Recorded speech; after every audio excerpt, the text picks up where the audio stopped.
The banquet hall of Castle Vorn had never felt so cold.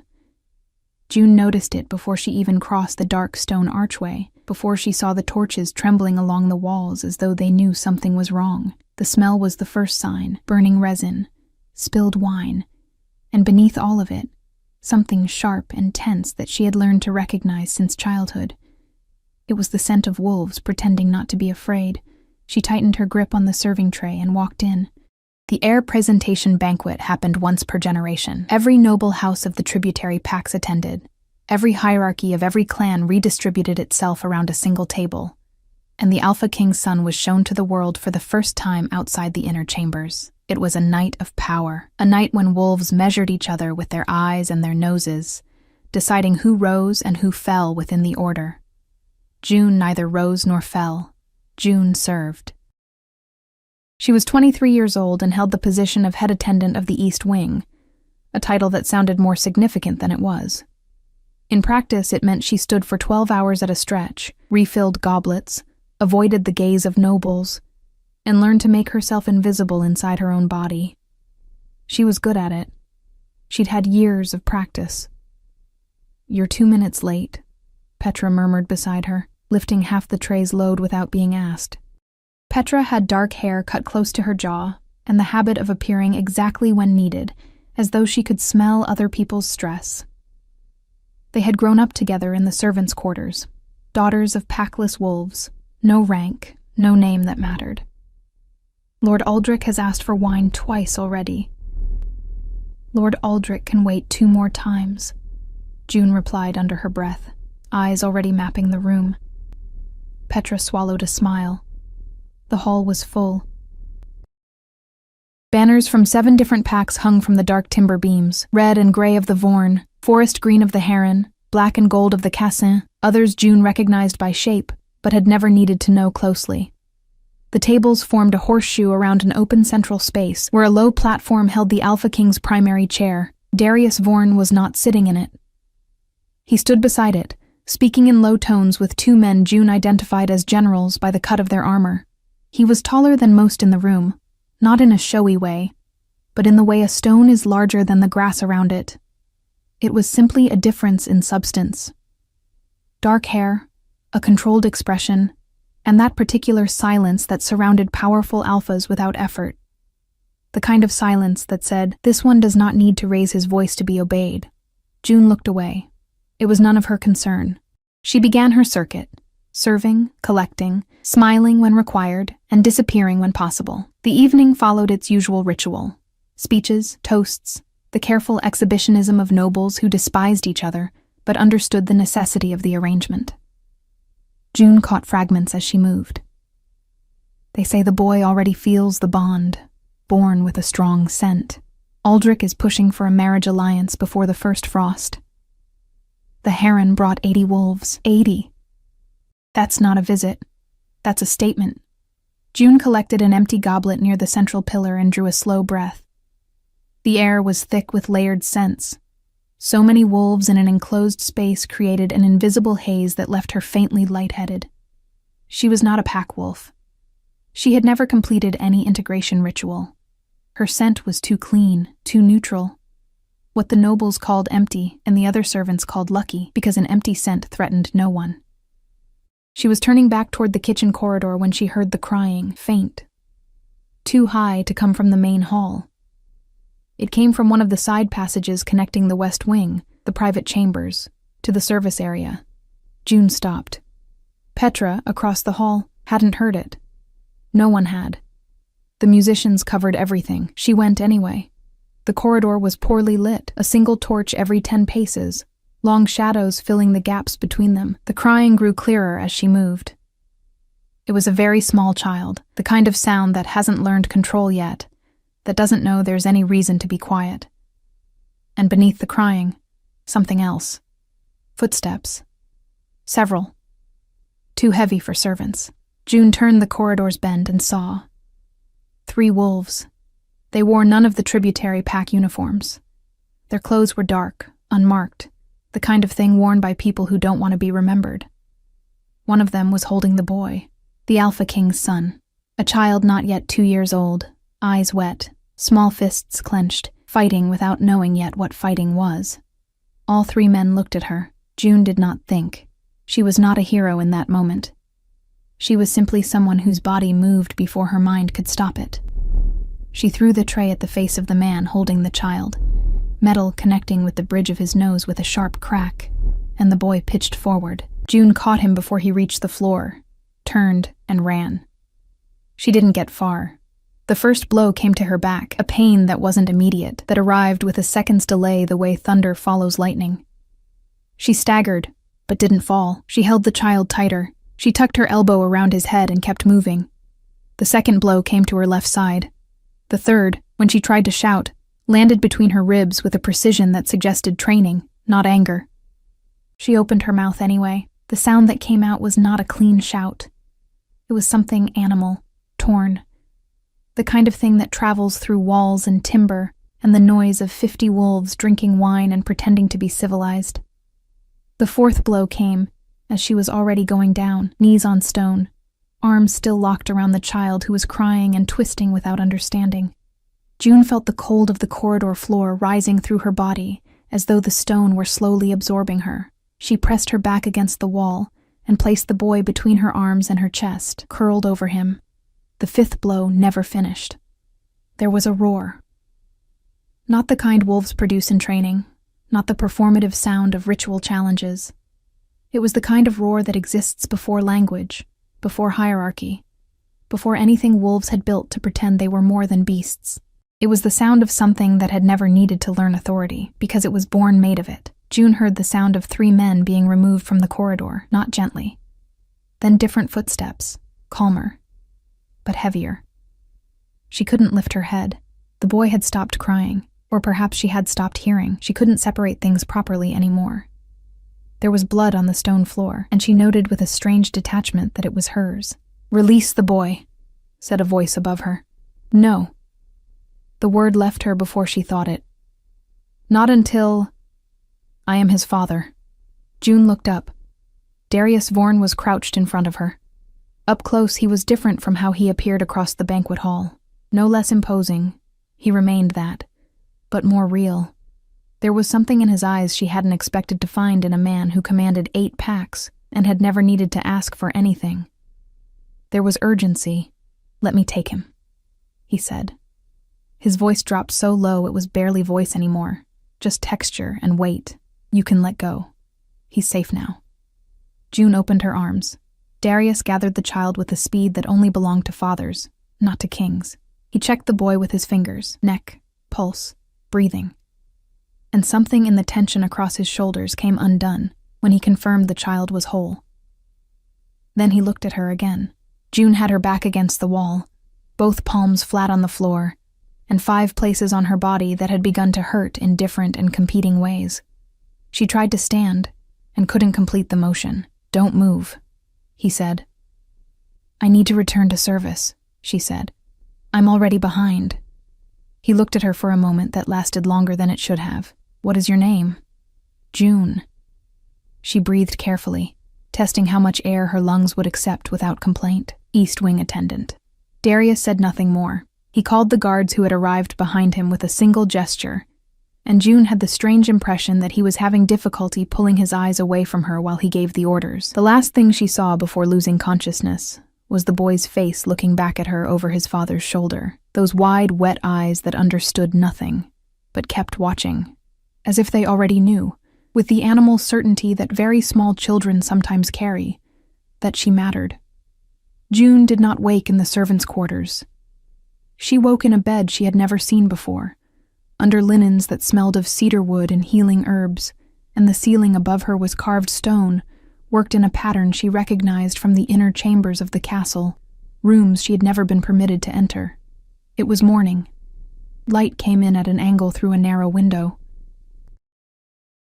And from the other side of the closed door, she could hear voices. Many voices. June sat up slowly. The movement cost her more than she expected. Pain spread across her ribs in a slow, deliberate wave, the kind that doesn't peak.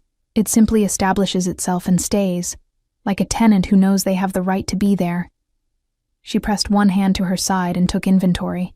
5 points of damage, each with its own particular complaint. The worst was the one between the ribs. The others were manageable, if she didn't think about them too carefully. She looked down at herself. Someone had changed her clothes. She was wearing a plain linen shirt, clean and loose. Nothing like the servant's uniform she'd had on the night before. Her hands had been wrapped at the knuckles. She didn't remember hitting anything, but apparently she had. The voices outside the door were still there. June swung her legs over the edge of the bed and waited for the room to decide whether it was going to tilt or stay still. It stayed still. She counted that as a victory and stood.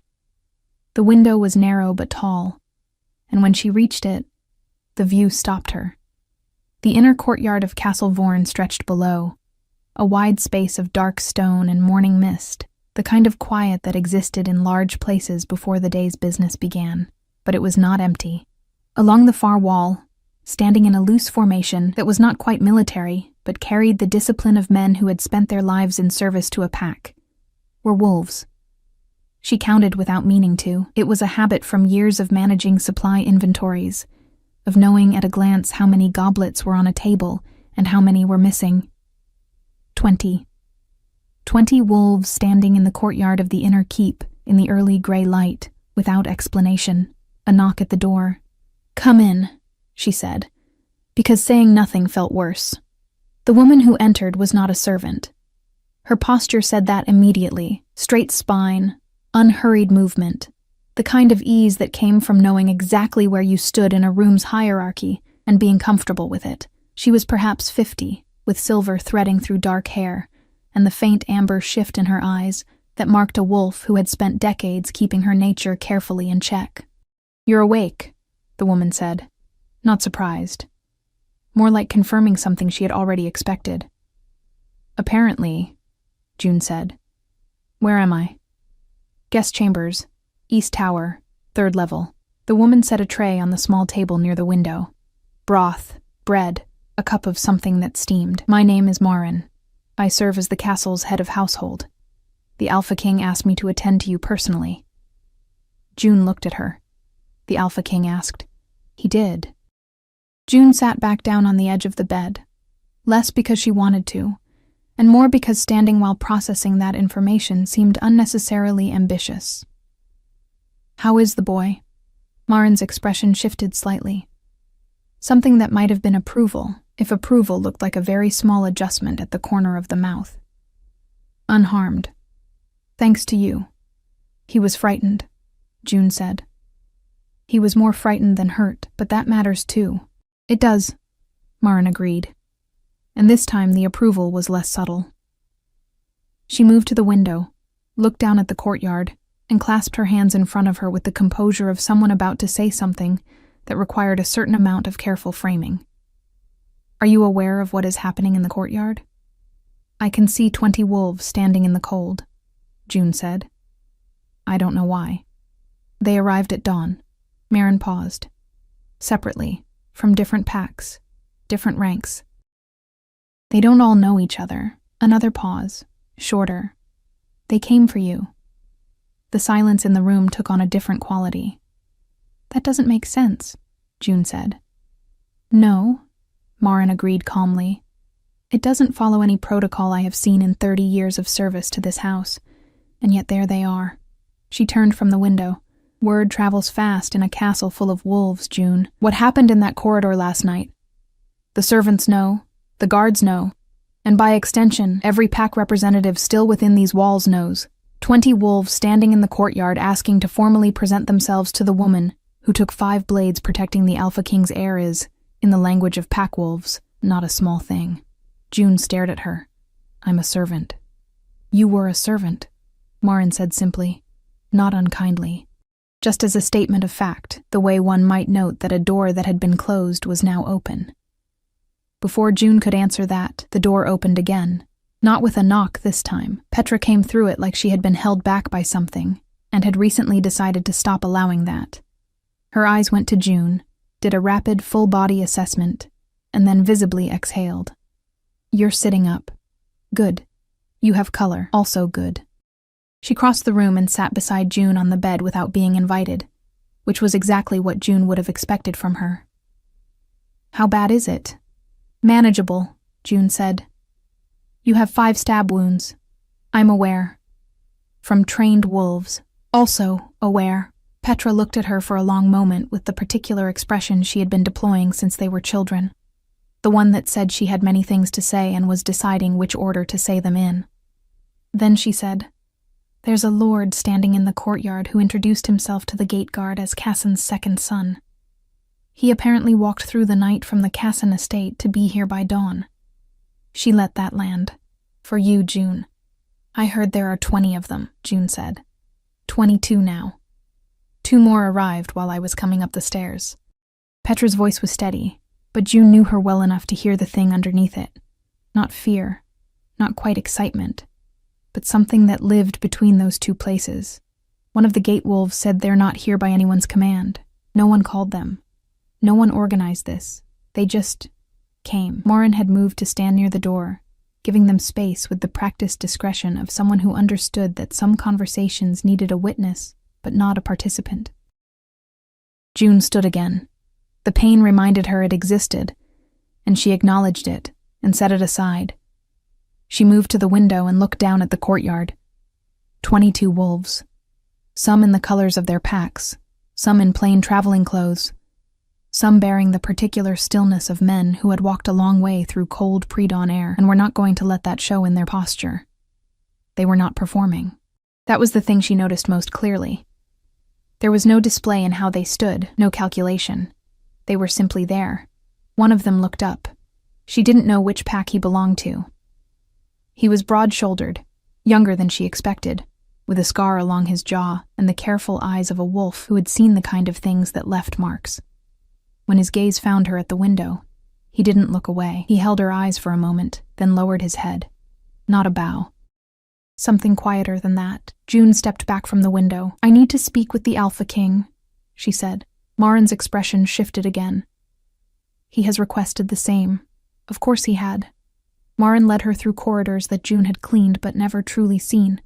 The inner passages of the castle's upper levels, where the stone was finer, the carvings more deliberate, where every architectural choice had been made by someone who intended to be remembered. June walked carefully, breathing at a pace that kept the pain in the ribs from escalating, and tried to arrange her thoughts into something that resembled order. She had no idea what she was going to say to the Alpha King. The chamber Marin brought her to was not the throne room. It was smaller. A working room, June thought, the kind of space where decisions were made before they were announced publicly. A long table occupied the center, covered in maps and correspondence. 2 guards flanked the far door. A fire burned low in the hearth on the left wall.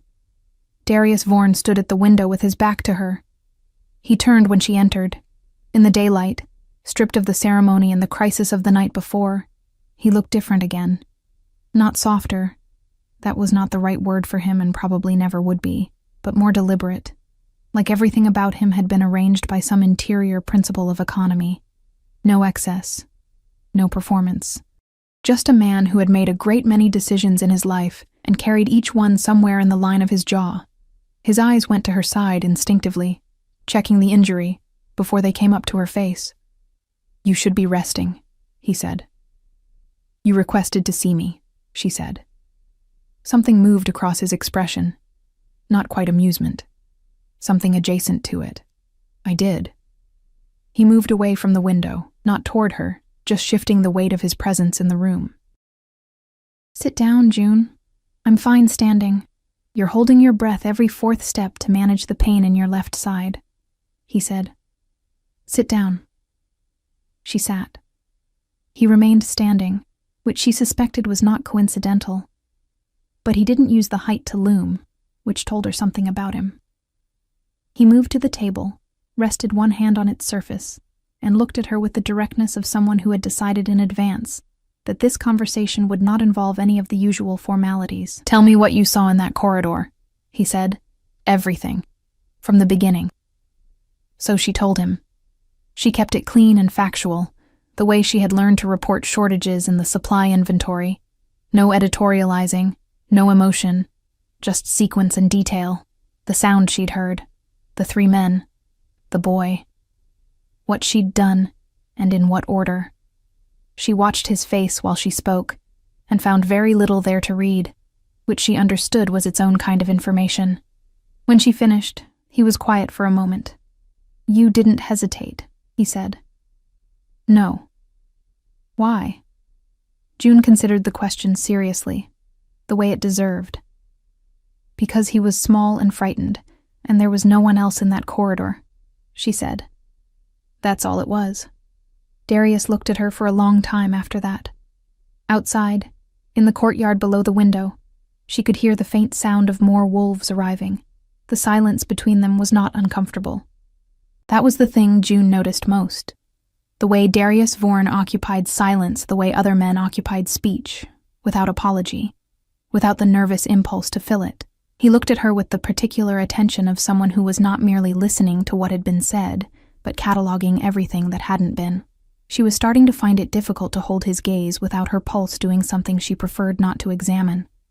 "The 3 men have been identified," he said finally. "They were hired. Not by any pack represented at last night's banquet, or so the interrogations suggest. We are still tracing the source." He paused. "That is not why I asked you here." "Then why?" she said. "Because 24 wolves are standing in my courtyard," he said. "And by mid-morning it will likely be more, and every one of them came because of you. And I need to understand what I am dealing with before I decide how to handle it." June straightened in the chair, ignoring the protest from her ribs. "I don't know why they came. I didn't ask them to." "I know you didn't," he said, without any suggestion that he had suspected otherwise. "That's part of what makes it significant." He moved to the chair across from her and sat, forearms on his knees, reducing the formality of the room by several degrees, simply by choosing not to stand above her. "Do you know what it means, in pack law, when wolves present themselves uninvited to a person who has defended an alpha's bloodline?" She didn't. She knew enough pack law to navigate the servant hierarchies and avoid the most serious infractions.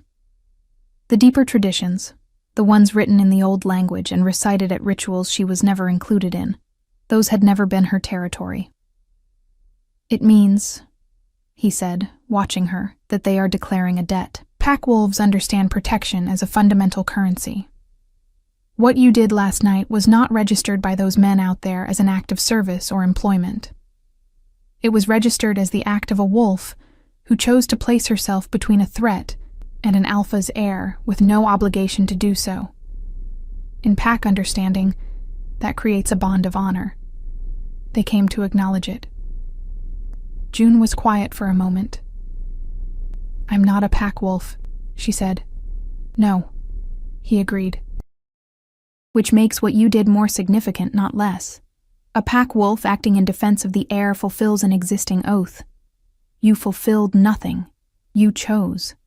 The word landed in the room with more weight than its single syllable should have carried. June looked at her wrapped hands. "What happens now?" "That," Darius said, "depends on several things." He leaned back slightly. "The men outside are waiting to be received." In the old tradition, when wolves present themselves to honor a defender, the defender has the right to acknowledge them and accept the declaration, or to decline it and dissolve the bond.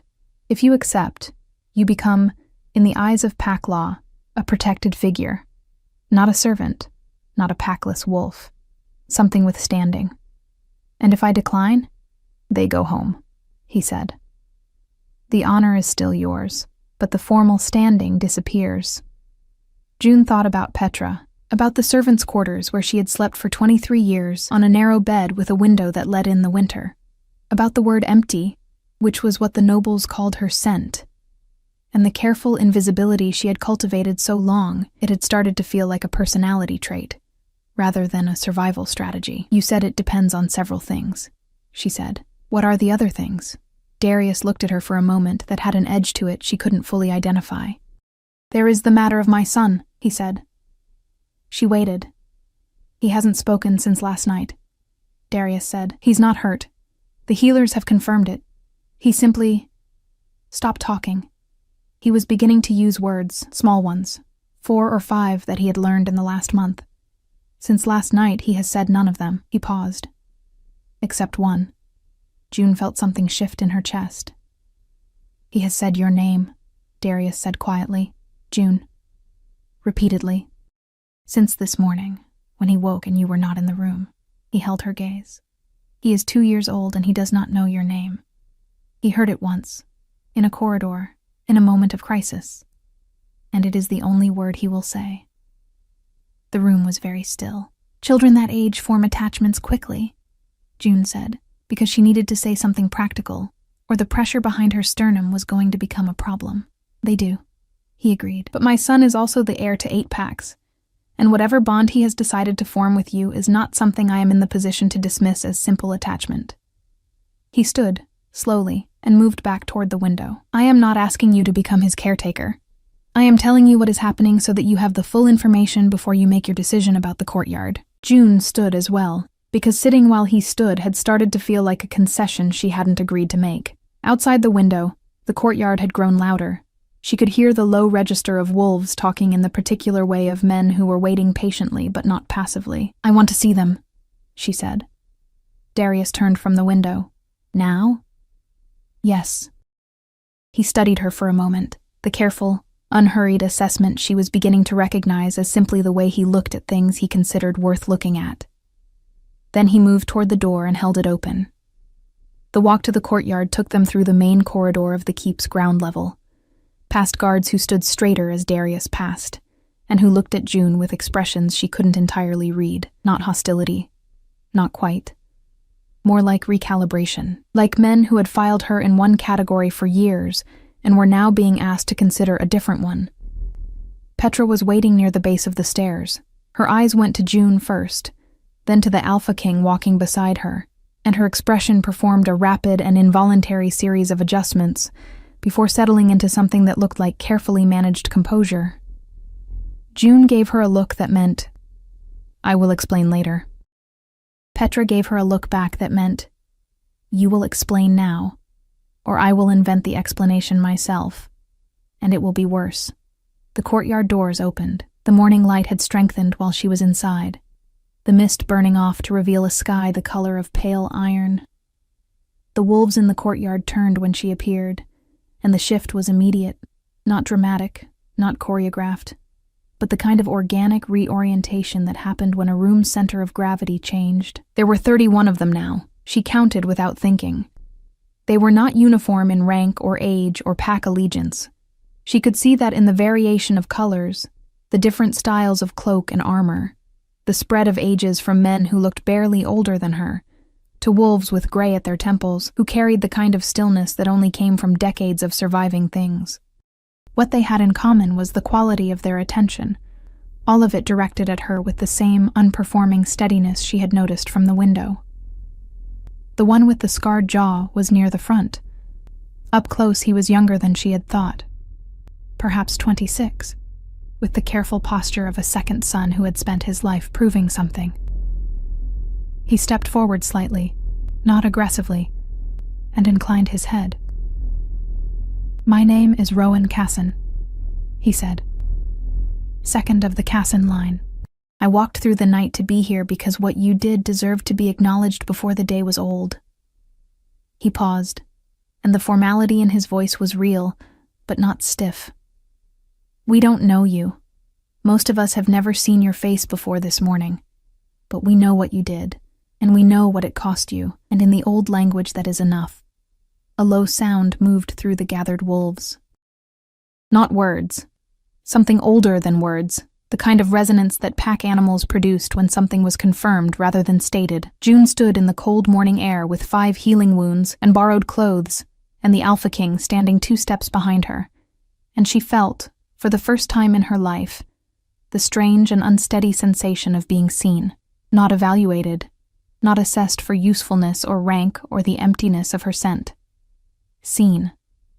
She drew a breath and let it out slowly. I didn't do it for acknowledgement, she said.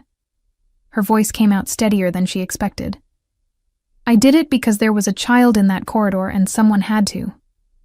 She looked at Rowan Casson, then let her eyes move across the gathered faces. But I hear you, and I won't pretend it means nothing. The sound moved through the courtyard again, deeper this time. From behind her, she heard a small voice. She turned. A castle attendant had appeared in the doorway, a young woman June recognized from the inner chamber staff, holding a small boy against her hip with the careful tension of someone carrying something irreplaceable. The boy had dark hair and his father's eyes, and he was looking at June with the focused intensity of a child who has decided something and is waiting for the world to confirm it. "June," he said clearly. The courtyard went very quiet. Darius had gone still beside her in the particular way of a man who was feeling something he hadn't allocated space for and was deciding what to do about it. June crossed to the boy before she thought about it. She stopped in front of him and crouched down to his level, wincing at the pull in her side, and looked at him carefully. He reached out one small hand and placed it flat against her cheek, with the grave deliberateness of a child performing an action of great importance. "I'm here," she said quietly. He nodded, as if that was exactly what he had needed confirmed, and leaned his head against her shoulder. Behind her, 31 wolves stood in the cold morning air and did not make a sound. The boy's name was Eli. June learned this from Marin, who told her with the particular tone of someone conveying information they considered self-evident, but had accepted was not. Eli Vorn, heir to the 8 packs, 17 months old, currently refusing to be held by anyone who was not June or his father, and expressing this preference with the absolute clarity available only to very small children who have not yet learned that preferences are negotiable. She learned his name while he was asleep against her shoulder. She was sitting in the small anteroom off the inner corridor. Eli's weight settled into the curve of her arm with the boneless trust of a sleeping child, and Marin was across from her with the expression of a woman who had witnessed many things in 30 years of castle service and was recalibrating her framework for the current situation. "You don't have to hold him," Marin said. "If it's causing pain, it's fine," June said. It was not entirely fine. The position required her left arm to stay slightly elevated, which communicated its displeasure through the wound in her side in regular intervals. She held Eli anyway. There was something about the weight of him. The simple, uncomplicated fact of a small creature that had decided she was safe, that made the pain feel like a minor consideration. Petra arrived with food that June hadn't asked for, and sat beside her with the focused efficiency of someone who had decided that if they couldn't control events, they would at minimum control the nutritional intake of the people involved in them. "Eat," Petra said. June ate. "The wolves in the courtyard," Petra said, her voice carefully level. 6 more arrived after you came back inside. 37 total now. The gate wolves stopped counting out loud because it was making them anxious. "What are they doing?" "Standing," Petra said. "Waiting." One of them started a fire near the east wall for warmth, and 3 others moved to it immediately, which apparently means something in pack etiquette, because the Cassin boy looked like he was going to say something, and then didn't. She paused. 2 of the Alpha King's senior wolves went out to speak with them an hour ago. The conversation lasted a long time. June looked down at Eli's sleeping face. He had one fist loosely closed against his own cheek, brows slightly furrowed even in sleep. The expression of a child working something out in a dream. "Petra," she said. "Yes." "What do you think is happening?" Petra was quiet for a moment, which was unusual enough that June looked up. Petra was looking at her with an expression she had only seen a few times in their lives together. At the river, the winter June turned 14 and fell through the ice. At the eastern gate, the night the heron wolves passed through, and one of them grabbed June's wrist, and Petra had put herself between them without hesitating. The expression of someone confronting the distance between what they had expected their life to contain and what it was apparently going to contain instead. "I think," Petra said carefully, "that you walked into a corridor last night as a servant and you are not going to walk back out of this castle as one." June didn't answer. Eli shifted against her shoulder and resettled. Exhaling a small sound, the door opened. Darius entered without announcement, which June was beginning to understand was simply how he moved through spaces he owned. Not arrogantly, but with the complete absence of the self-consciousness that made other people knock on their own doors. He looked at Eli first, confirming with the automatic efficiency of a father, then looked at June. His eyes stayed on her face for a moment longer than the check-in required. "He's been asleep for an hour," June said. "I know. Marin told me." He moved into the room and took the chair that Marin quietly vacated, a small choreography of hierarchy that happened without anyone acknowledging it. "How is the pain?" "Manageable. You said that before." It was true before, and it's true now. Something moved at the corner of his mouth. Not quite a smile, more like the ghost of one, the outline of what a smile would look like on a face that didn't deploy them carelessly. "The healers want to look at you again this afternoon." "I'll go when he wakes up," she said. Darius looked at his son, then back at her. He leaned forward, forearms on his knees, and June recognized the posture from the working room that morning, the deliberate reduction of ceremony, the choice to make the conversation between two people rather than between an alpha king and a woman who had no formal standing in his world. "I need to tell you something," he said. "About last night, and about what the interrogation of those 3 men has produced." June waited. "They were not simply hired to take the boy," he said. "They were hired to take him alive and deliver him to a location outside the castle's territory. This was not an assassination, it was an extraction." He paused. "The man who ordered it has not yet been identified. But the method, the timing, the knowledge of the inner corridor layout, all of it points to someone who has been inside these walls, someone who knows the castle's rhythms well enough to know that corridor would be empty during the banquet." The implication settled over June slowly. "Someone who was at the banquet," she said. "Or someone who serves it," he said. "Yes." The room held that for a moment. "You're not suggesting," June said. "No," he said immediately. "I am not." His voice was flat and certain in a way that didn't allow for revision.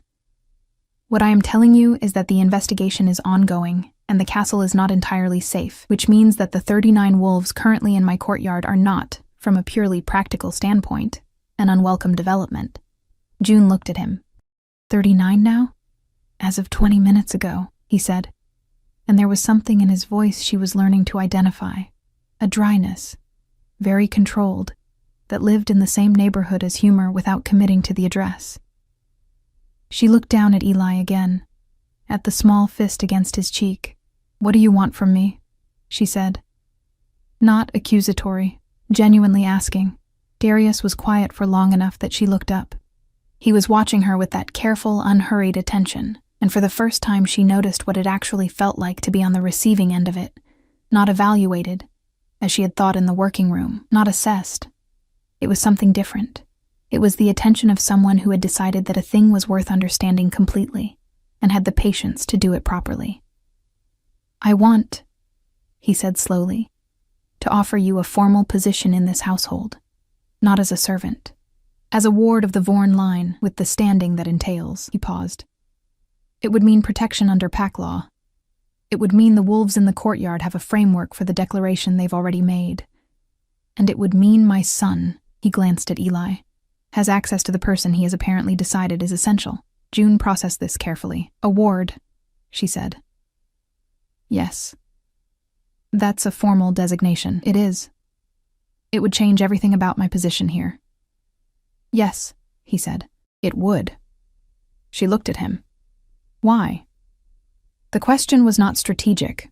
It was honest, the kind that came from years of understanding that kindness from people with power generally had a structure to it, a weight-bearing purpose that revealed itself eventually.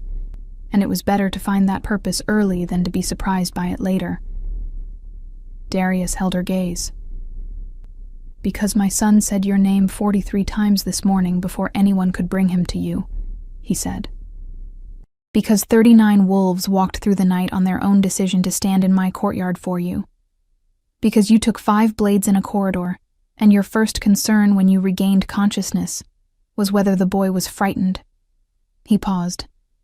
"And because the packless woman who serves wine at my banquets apparently has a scent that senior wolves from 4 different bloodlines recognized as significant before I had the presence of mind to notice it myself."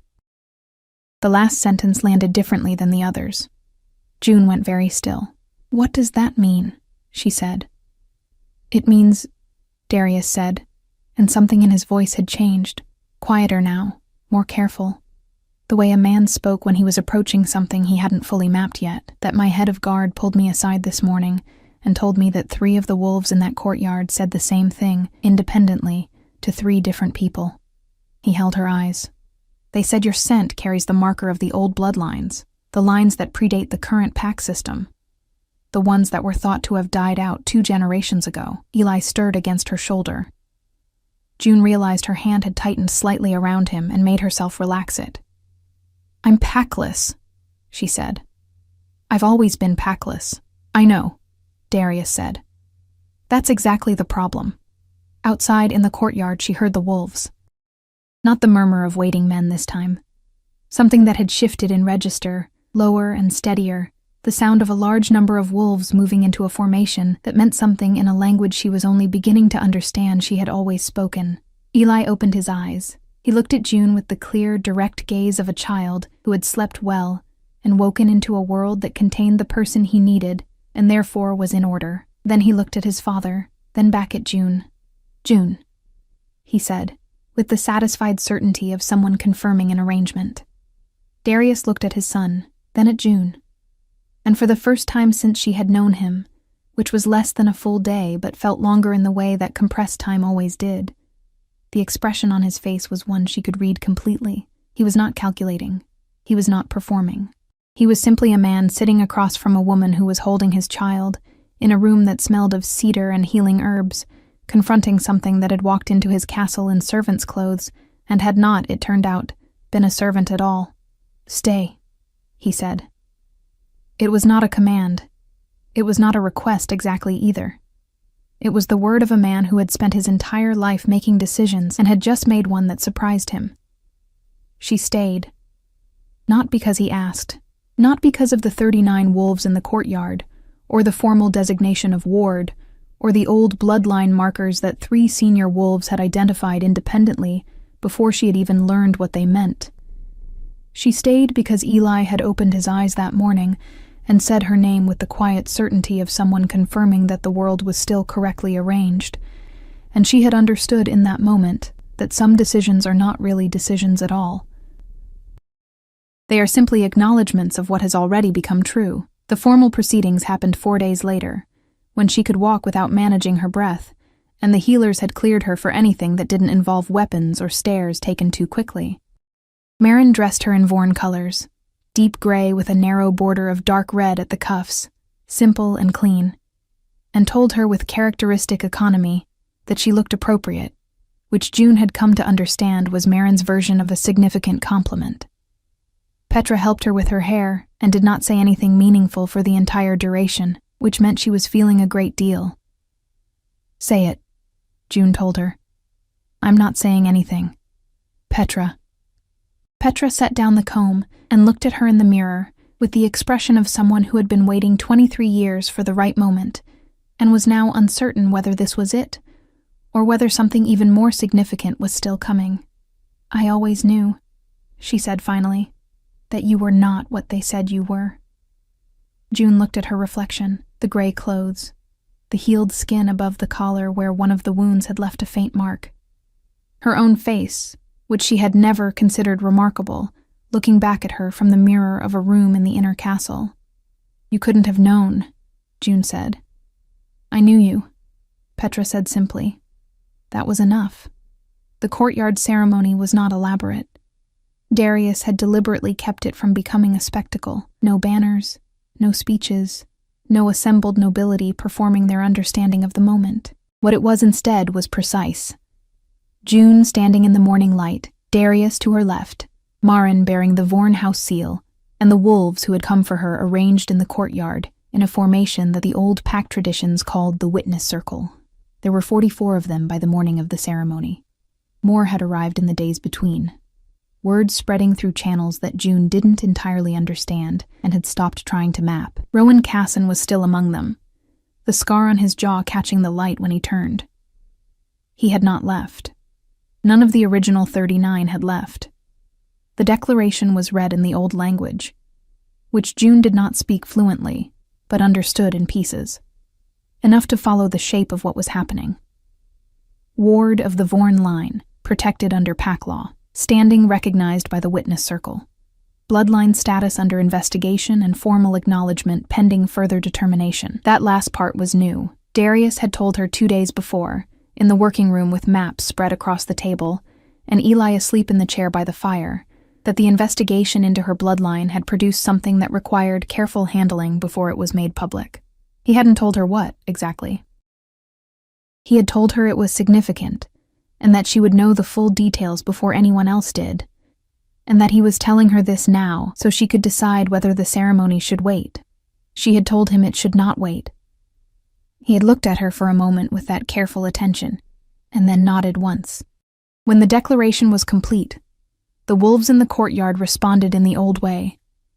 Not with words, but with the low, resonant sound she had heard in the days before, the one that lived beneath language, and carried its meaning in frequency rather than form. It moved through the stone of the courtyard walls and up through the soles of her feet, and settled somewhere in her chest that she couldn't have pointed to on a map of the body, but recognized immediately as important. Rowan Casson stepped forward from the witness circle and inclined his head. The others followed, one by one, in the order of their arrival. The ones who had walked through the night coming first, the later arrivals behind them, each acknowledgement clean and unhurried. It took a long time. June stood in the gray morning light and received each one and did not look away from any of them. When it was finished, Darius stood beside her and said nothing. He didn't need to.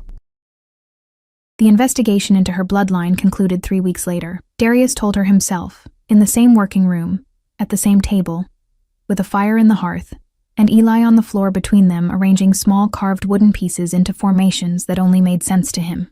He spread a single document on the table and turned it so she could read it. She read it twice. The bloodline markers identified by the senior wolves in the courtyard traced directly to the Ardenvale line, one of the 3 founding bloodlines of the pack system, believed extinct since the dissolution of the original councils 2 generations prior. Not a minor old blood, not a distant connection to something significant. The root line, the source from which 8 of the current pack structures had originally branched. June was quiet for a long time after reading it. "This means," she said. "It means," Darius said carefully, "that you are not packless because you have no bloodline. You are packless because your bloodline predates the current pack designations and was never assigned to one." He paused. "In the old law, the Ardenvale line doesn't belong to any pack. It stands above the pack system. It is technically its own designation." She looked at the document, then at her hands, then at Eli, who had looked up from his wooden pieces and was watching her with the focused attention of a child who understood the emotional temperature of a room, even when he didn't understand its content. "I grew up in the servants' quarters," she said. "I know.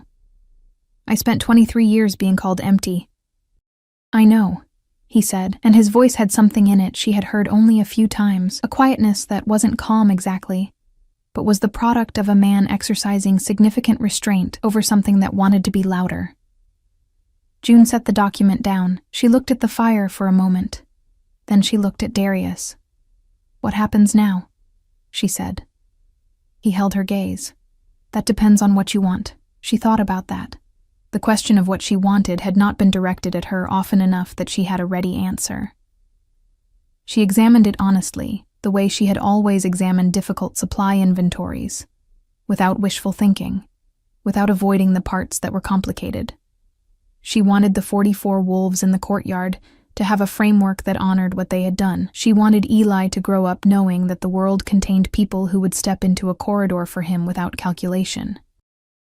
She wanted Petra to have a room with a window that didn't let in the winter. She wanted the word empty to mean nothing anymore, not because the world had changed, but because she had moved to a place where it could not reach her.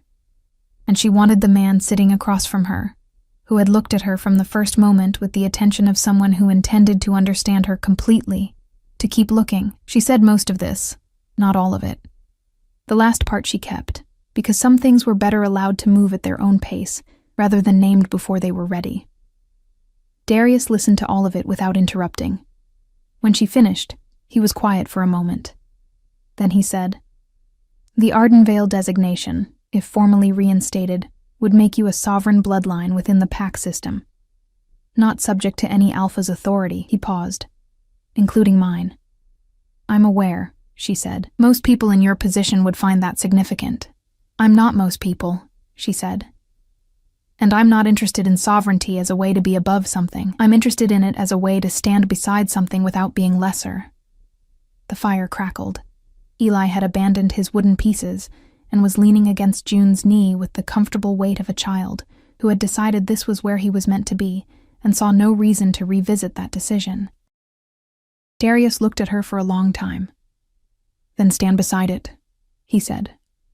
The formal reinstatement of the Ardenvale bloodline took place at the Winter Assembly, 6 weeks after the heir presentation banquet that June had attended carrying a serving tray and the practiced invisibility of someone who had spent years learning to take up as little space as possible. She did not take up a small space at the Winter Assembly.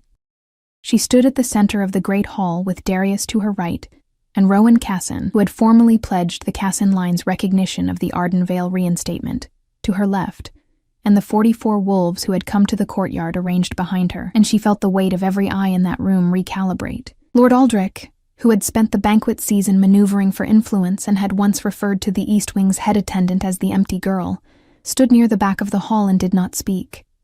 His expression was that of a man watching a door close on something he had not realized was valuable until the moment it was no longer available to him. June did not look at him for long.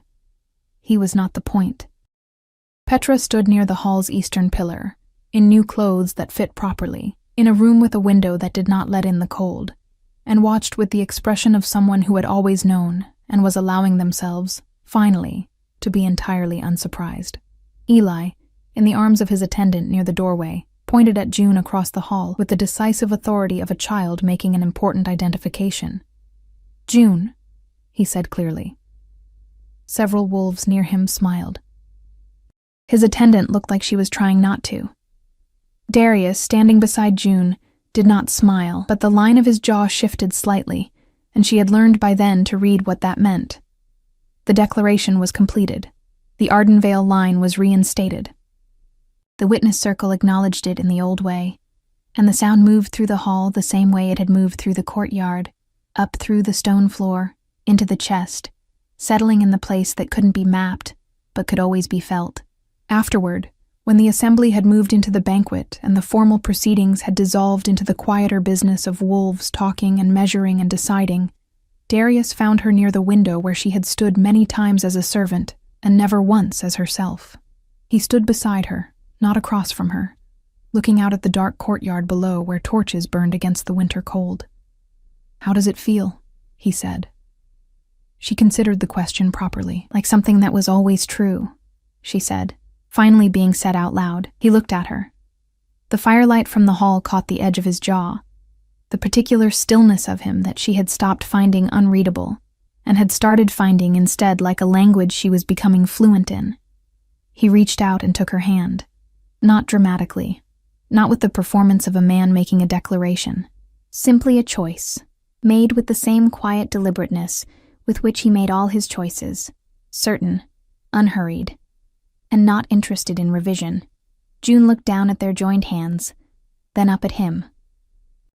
Outside, 44 wolves stood in the winter night, and a small boy slept soundly in the inner chambers above them, and the Ardenvale bloodline breathed again in the world, after 2 generations of silence, and the woman who had walked into a dark corridor with a serving tray, and nothing but the decision to be in the right place became, at last, exactly where she had always been meant to stand. No one called her empty again, not ever,